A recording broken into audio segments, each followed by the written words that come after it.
Mais Sakura, c'est Morgane et Rosalis. Salut. Aujourd'hui on fait un vendredi lecture CNN Shonen. Allons-y. Aujourd'hui on présente donc tous ces titres-là. Alors c'est parti, on a fait une sélection, comme on dit, CNN Shonen, mais attention, on commence par... Oula. Oula, quelque chose de difficile à classer, on va en revenir, mais que j'ai adoré.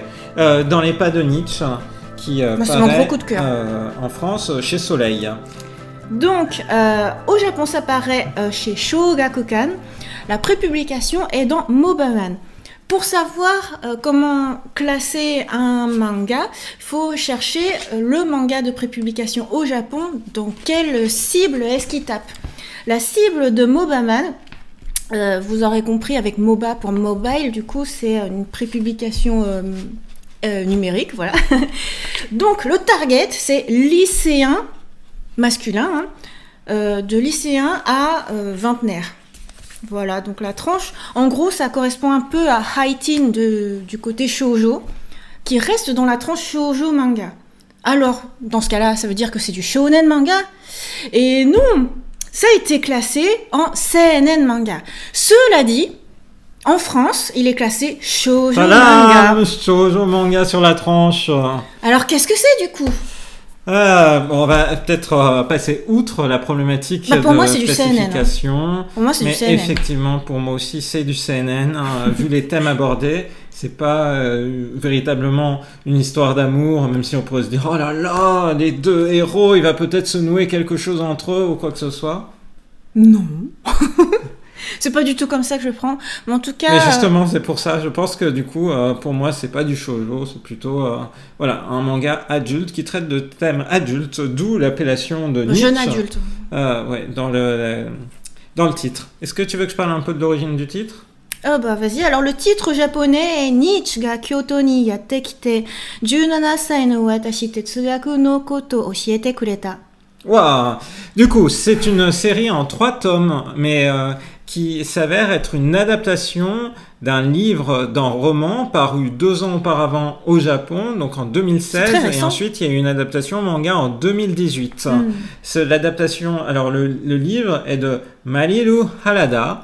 Marilu Harada, au Japon, elle est connue parce que c'est une ancienne talento, une ancienne idol, et elle s'est reconvertie dans l'écriture de livres, elle passe régulièrement à la télévision, et elle avait envie de partager et de faire passer, vulgariser des concepts philosophiques.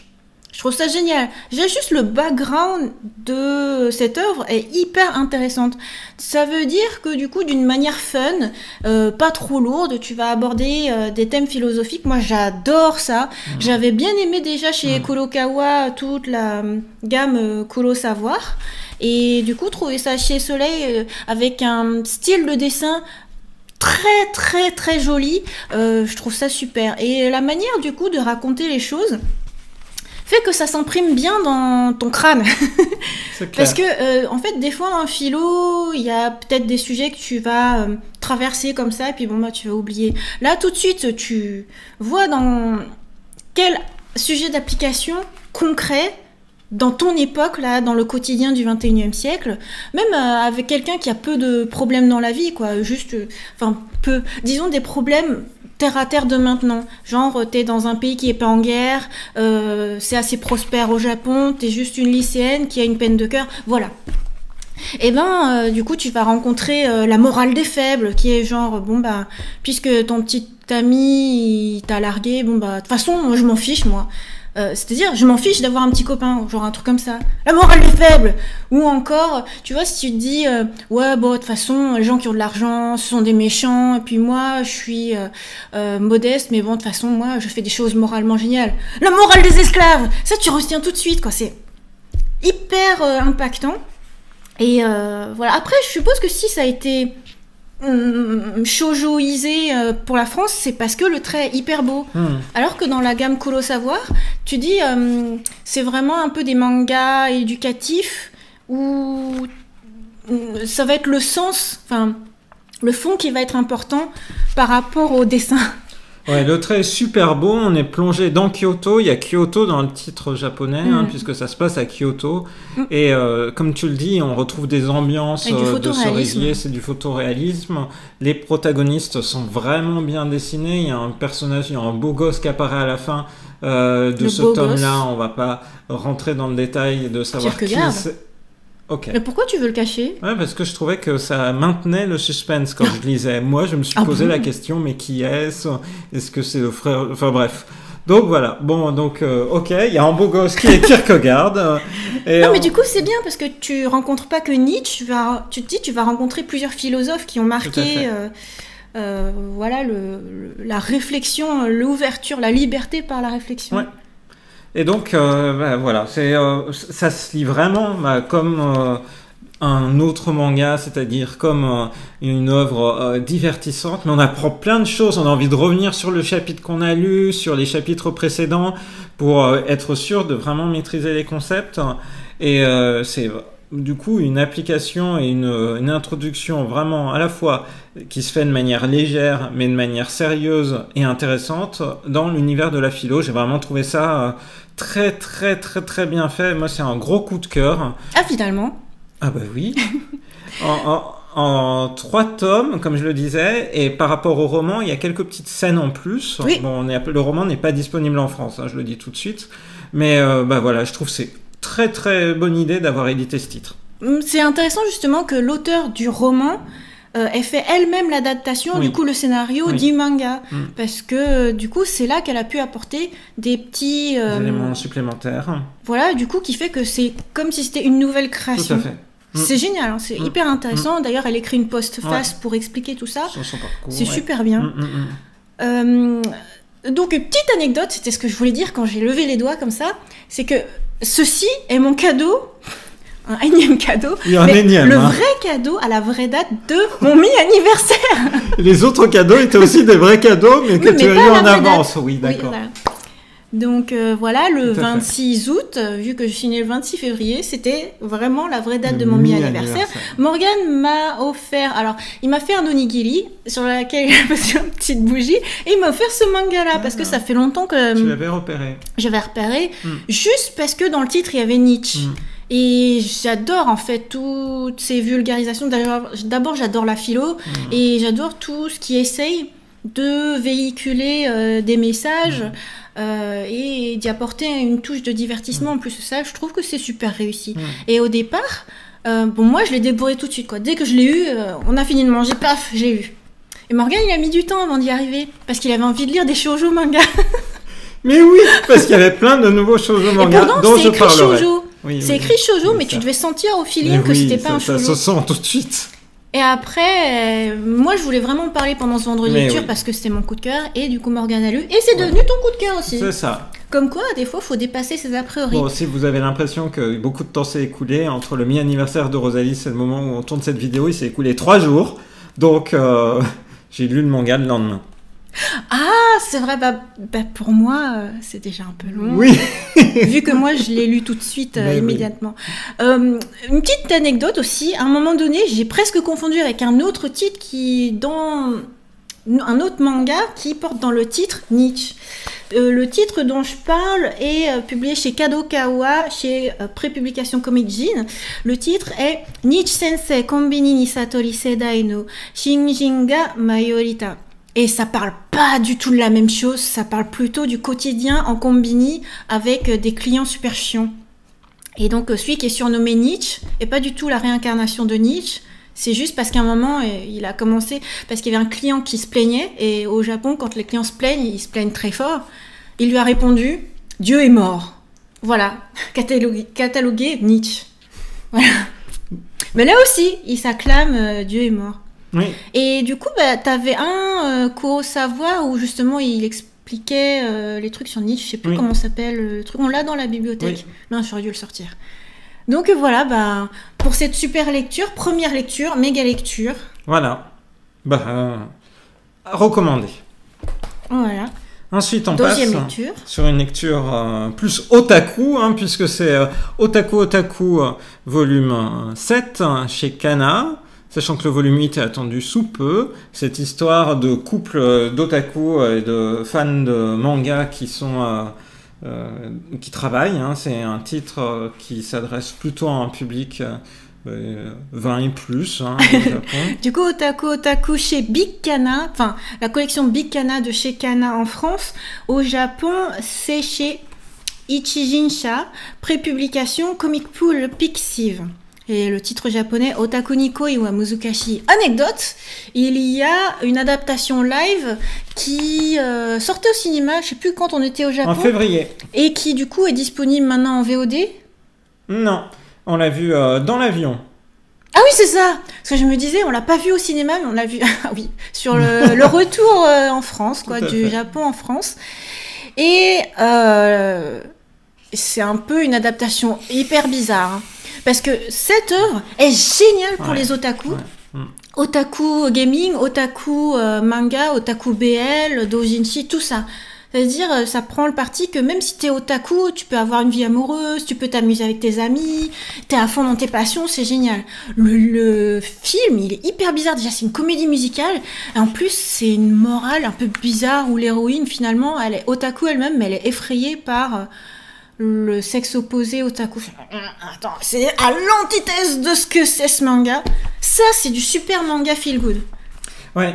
Donc il y a deux adaptations. Il y a l'adaptation avec des acteurs live qui vient de sortir en 2020. Effectivement, moi je partage tout à fait l'impression de Rosalis sur le film live qui était très décevant alors que la bande-annonce initiale était assez enthousiasmante parce qu'il y a cette fameuse danse devant le Tokyo Big Sight, le lieu du comic. C'est le seul truc bien. Et en fait c'est la meilleure séquence du film, clairement. Et après j'étais vraiment déçu. Par contre l'adaptation animée qui continue d'être enrichie parfois avec des OAV qui sont vendus, enfin qui sont avec des éditions spéciales des nouveaux tomes qui sortent au Japon, est elle vraiment bien et en France a été disponible chez Amazon Prime Video. Donc voilà, ce tome 7, je trouve je l'ai trouvé toujours aussi intéressant par les personnages et ce qui est frappant, c'est qu'il fait vraiment avancer les relations entre les personnages. Ah oui, ça c'était la surprise. On n'est pas du tout sur un élément où on va reproduire de tome en tome les mêmes gags où on ne fait pas évoluer les personnages, mais non, les personnages évoluent dans leur trajectoire personnelle. Je trouve ça vraiment intéressant, du coup, c'est vraiment une de mes lectures préférées. Oui, moi aussi. Et en plus, même si l'histoire n'avait pas avancé, je veux dire, si les personnages évoluaient pas, moi j'en aurais pas voulu ce titre parce que c'est tellement fun, tu te reconnais trop, enfin moi je me reconnais trop. Un truc rigolo, c'est sur la couverture de ce tome. En fait, on l'a vu en PLV au Japon, et en fait, quand on arrivait, c'était janvier, j'étais pris en photo avec, et je me dis, ah, c'est marrant. On n'avait pas encore lu la version française, du coup, et c'est drôle, quoi, parce que c'est vraiment centré sur ces personnages-là. Quand on a pris la photo, on se doutait pas, en fait, qu'il allait se passer un truc. Méga truc. Il y avait les PLV aussi pour venir en support de la promotion du fameux film dont on a parlé tout à l'heure. Voilà, donc super, toujours super. Et maintenant, on continue avec un autre titre de chez Kana.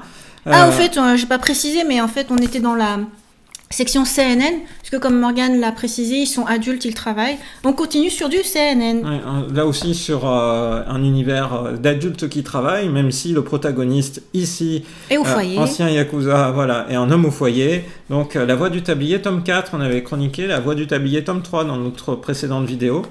Dans le vendredi lecture CNN. Et, du coup, on était un peu mi-figue, mi-raisin sur le tome 3, alors que là, le tome 4, je sais pas si c'est la qualité des sujets abordés, les petits gags ou quoi, mais ce tome-là m'a fait meilleure impression que le tome précédent. Oui, moi aussi. Je trouve que globalement, les choix de thématiques étaient plus adaptés. J'adore le bonus spécial qui plaira à tous les fans de Magical Girl. J'en dirai pas plus. Et Attends, c'est quoi déjà? Pourquoi tu parles de ça?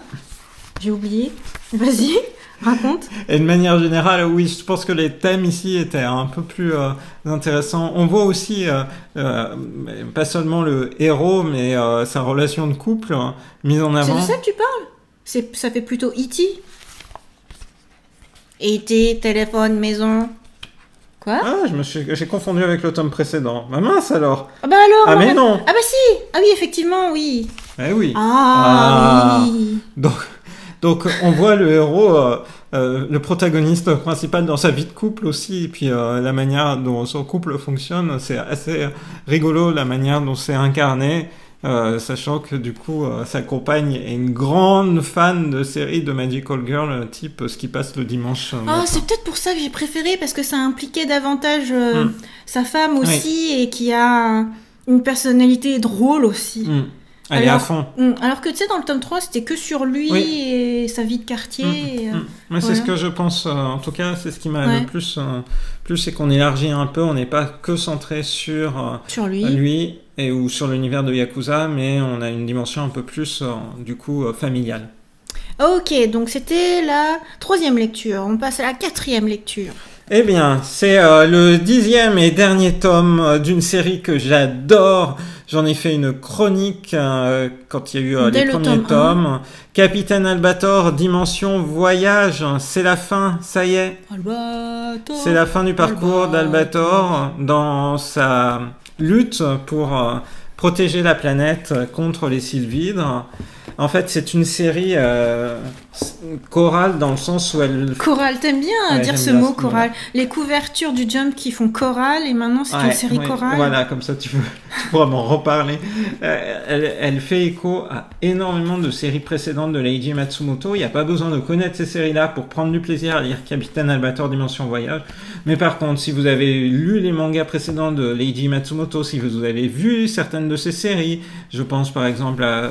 bien sûr, les séries originales de Hardlock, mais aussi Cosmo Warrior Zero ou Galaxy Express, vous allez vous régaler parce que vous allez avoir plein de... en fait, il y a une sorte de continuité souhaitée avec ces œuvres, et donc c'est vraiment ultra bien maîtrisé.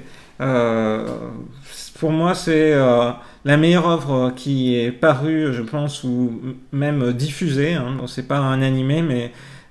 c'est vraiment super bien maîtrisé. On voit que Leiji Matsumoto était à la manœuvre derrière la conclusion, parce que c'est une conclusion et un traitement finalement assez différent de celui qu'on a eu dans le dernier animé, qui pour moi est vraiment l'animé emblématique de Captain Albator ces dernières années. C'était Endless Odyssey, qui était un petit peu désespéré. Là, on a une autre vision qui est proposée. Je trouve, ça m'a enthousiasmé. Si vous aimez Albator, franchement, en 10 tomes, en plus c'est 10 tomes, on sait où on va et ça se termine, eh bien voilà, une très belle série. J'ai vraiment adoré tout au long de cette série. Je craignais quand j'ai appris qu'elle se terminait, que ça soit un peu une fin précipitée, mais non, en fait c'est...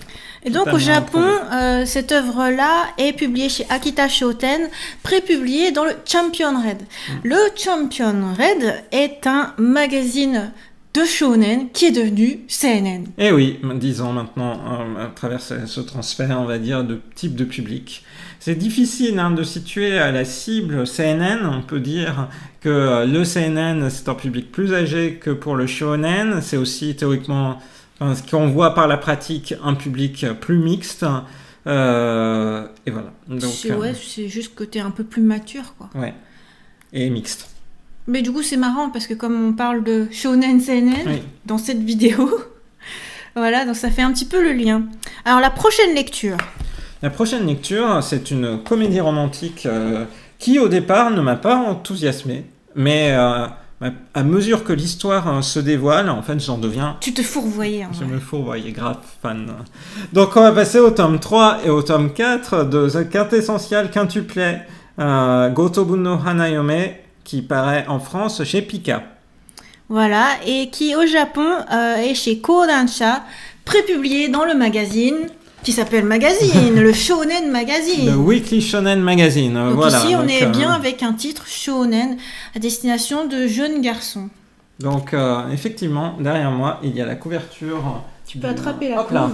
Ah mince, moi ce que je voulais c'est que tu attrapes la couve, mais pas forcément l'intérieur. Ah, mais c'est parce que je veux... Ah bon, vas-y, voilà. Comme tu choisis. Voilà. Donc là, c'est la couverture qui ne spoil absolument rien, donc c'est pour ça du Shonen Magazine quand le dernier chapitre est paru au Japon au mois de mars, et derrière en fait il y a de la promotion pour l'adaptation animée. Il y a eu une première saison qui a été diffusée au Japon l'année dernière, et une deuxième saison va arriver sous peu. Elle a été repoussée en raison du coronavirus, mais donc en fait la première saison s'arrêtait à la fin du tome 4. Voilà, qui vient de paraître. Shonen Magazine, ce que j'aime bien, c'est que quand une série se termine, il lui donne la couverture. Du coup, pour le chapitre final de Goto Bun no Hanayome, t'avais une couverture Goto Bun no Hanayome. Donc ça, c'est chouette. Et pendant qu'on était au Japon, paraissaient les chapitres, chacun refait en version couleur. Ouais. Donc, pour reparler rapidement de cette histoire, hein, donc le protagoniste se retrouve à devoir enseigner. Le protagoniste est pauvre et a eu une offre en or du père de ses quintuplés qui sont vraiment très mauvais à l'école. Il a pour mission de leur permettre de rehausser leurs résultats. Ça donne lieu à 5 personnages, donc les 5 protagonistes ont des caractères très différents les unes des autres. Et donc la mission du héros Futaro est donc de les mener vers la réussite scolaire. Donc, je trouve que le titre japonais résume le pitch en fait, parce que Hanayome du coup c'est bride en anglais, en français c'est mariée. Tu sais, c'est la mariée quand elle n'est pas encore mariée, le jour de son mariage. Et Gotobun du coup c'est des quintuplés. Et du coup le truc c'est de savoir qui va être la bride. Oui. Parmi les 5, sachant qu'elles ont le même visage. Bon, théoriquement, pour que ça marche vraiment, il faudrait qu'elles aient la même couleur de cheveux, parce que sinon, c'est évident. Mais voilà, tu sais pas, en fait, sur les images où à chaque fois, tu as des plans vers le futur, au moment où, le jour du mariage, tu sais pas, en fait, avec qui il va se marier. C'est ça, parce qu'il y a des flash-forward réguliers. Oui, c'est ça. Et je trouve ça... Là, je commence à m'attacher. Au début, je craignais que ce soit un schéma où on allait voir chacune des quintuplés l'une après l'autre dans son interaction avec le héros. Et en fait, à travers ce tome 3 et ce tome 4, ça devient beaucoup plus intégré. On a vraiment la dynamique aussi entre les sœurs qui se positionnent de manière beaucoup plus calme et posée. Et on est aussi dans des éléments typiquement japonais, comme la sortie de classe, la sortie nature de classe dans le tome 4. Et je me suis vraiment attaché à ces personnages. Il y a des choses qui sont en train de se positionner. La séquence, puisqu'il y a un flash-forward au niveau du tome 4, est plutôt bien amenée et bien menée. Ça soulève l'intérêt. C'est une série qui se termine en 14 tomes. Ouais, ça rythme. L'auteur, Negi Haruba, a voulu terminer. Il disait que même si c'était un des gros succès vraiment du Weekly Shonen Magazine, et il a terminé entre guillemets juste en 14 tomes en disant qu'il se voyait pas continuer et prolonger son histoire au-delà. Je pense que c'est un choix tout à fait, oui. C'est bien et courageux de terminer au moment où on veut terminer. Alors qu'on est en plein succès. Faut quand même le préciser. Clair. Puisque c'est vraiment une des séries qui a bien marché. Et comme tu dis, eh bien, il y a le manga, la parution des tankobon, des 14 tankobon est fini au Japon. Et maintenant, pour continuer un peu de prolonger le souffle, sort en version couleur. Ouais. Donc Shonen Magazine, on rappelle, c'est le magazine qui s'appelle Magazine, mais qui aussi prépubliait Fairy Tail. Qui publiait Eden Zero, qui a prépublié The Seven Deadly Sins. Voilà, donc pour moi, c'est le magazine où t'as forcément une touche de ecchi. Et si je pense qu'au départ, Morgan, il s'est fourvoyé, il a dit « Oh non, c'est pas une œuvre pour moi », alors que c'était clairement un truc qui allait lui plaire, c'est parce que ça commence avec une petite dose de « Ah bah mince, alors je te vois toute nue, ah bah mince, alors je te touche accidentellement les seins », et des trucs comme ça. Mais en fait, on s'écarte... En tout cas, sur ces 2 tomes-là, on s'écarte assez vite pour pouvoir se plonger sur la problématique de chaque personnage. Voilà. Avec des planches trop mignonnes quand elles sont représentées en SD. Ce qui était embêtant au début, c'est que tu commençais, surtout avec des personnages tsundere. C'est-à-dire que, à première approche, en fait, c'est des vraies garces, mais en fait, à l'intérieur, elles sont tendres. Et quand tu commences avec ça, soit t'aimes bien, soit t'aimes pas, quoi. Ça peut être un peu repoussoir. Mais il se trouve que chaque sœur, justement, n'est pas de cette personnalité-là. Et je trouve que ça s'adoucit, justement, par exemple, avec ce personnage-là. Où elle est vraiment... elle est cool. Dès que Miku a eu un peu plus de place, effectivement... C'est devenu beaucoup plus doux. Ça devenait beaucoup plus doux. Voilà. C'est bien. Donc, pour moi, c'est une des comédies romantiques à suivre. Et là, vraiment, ce tome 3 et 4 ont... piqué beaucoup plus qu'avant ma curiosité, donc je continue cette série et je vous en reparlerai. Peut-être même que je ferai une chronique dédiée. Waouh. Très bien. Du coup, c'est une Ouais, on dit comédie romantique, quoi, parce que j'allais dire romance pour garçons, puisque c'est du shonen. De toute façon, le traitement est différent dès que la cible est masculine ou féminine. Mais Morgane aime tout. Alors, ensuite, dernière lecture. Dernière lecture, alors ça c'est chez Nobi Nobi en France. Fairy Tail, la grande aventure de Happy. Donc, fléché à 11 ans et plus en France, ce que je trouve... un peu grand. Un peu grand, oui. Au Japon, c'est pour les petits enfants, quoi. C'est un public, en tout cas, plus jeune, à travers la quête de Happy. Et toi, tu as tout de suite accroché à cette aventure. Bon, oui, parce que moi, dès que c'est mignon, et les petits animaux en SD, je trouve ça trop sympa. Mais je l'ai pris pour ce que c'était, c'est-à-dire c'est un manga pour bébés. Donc, au Japon, c'est chez Kodansha, prépublié dans Magapoké, qui est du coup l'émanation mobile numérique du Shonen Magazine. Voilà. Et puis, moi, je sais que quand je vais lire un manga shonen pour petits garçons, je vais pas attendre la même épaisseur ou le même style d'intrigue que pour quelque chose de plus âgé. Donc voilà, moi je trouve c'est fun, c'est très rigolo, c'est même plus épique que j'aurais cru. Oui. Parce que j'aurais pensé que ça aurait été juste des gags rigolos, mignons, dans un petit univers d'animaux, et voilà, et non, au contraire. Ouais, je trouve que... et dans ce tome en particulier. Dans ce tome en particulier, vraiment du shonen neketsu, donc fiévreux, où du coup il y a des scènes qui s'enchaînent, intenses, effectivement, et on commence à être ému par tous les personnages, oui, c'est vrai. et par leur destinée. Et même si c'est vraiment, on le voit, forcément, c'est un spin-off de Fairy Tail, donc ça n'apporte rien par rapport à l'intrigue initiale, mais en fait, on découvre de nouveaux personnages et on s'attache à eux. Et au final, je dirais presque que j'ai préféré Fairy Tail, la grande aventure de Happy, par rapport à Fairy Tail, 100 Years Quest. Oui, là, les derniers tomes parus en France... Effectivement. Parce que là, j'ai vraiment trouvé, il y avait de l'intensité, il y avait de l'émotion. C'est effectivement, ça fait réfléchir sur l'évolution même de la société. C'est titré Aventure, quête fantastique, mais je pense que ce côté quête initiatique, c'est vraiment la quête de Happy. Et c'est lui qui fait ses choix. Il n'y a plus Natsu ici. Il doit avancer pour espérer retrouver ses amis de Fairy Tail. J'ai trouvé ça bien fait. Je suis très très agréablement surpris par ce titre.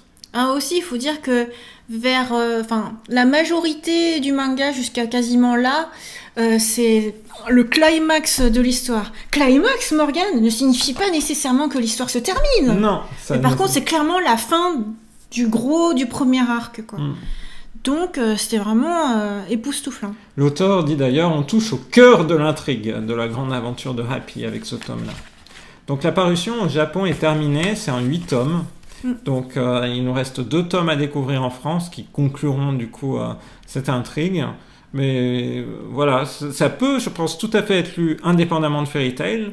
Et si vous connaissez des jeunes qui voudraient se mettre à Fairy Tail, vous dites soit... ou lire, commencer un premier manga. Ouais, ça paraît être un bon titre d'entrée dans le domaine aventure. On pourrait l'offrir à Antoine. Anecdote, ce tome-là est un tankobon en France, parce que c'est le seul format manga papier qu'on connaisse, mais au Japon, il n'est pas sorti dans le format relié.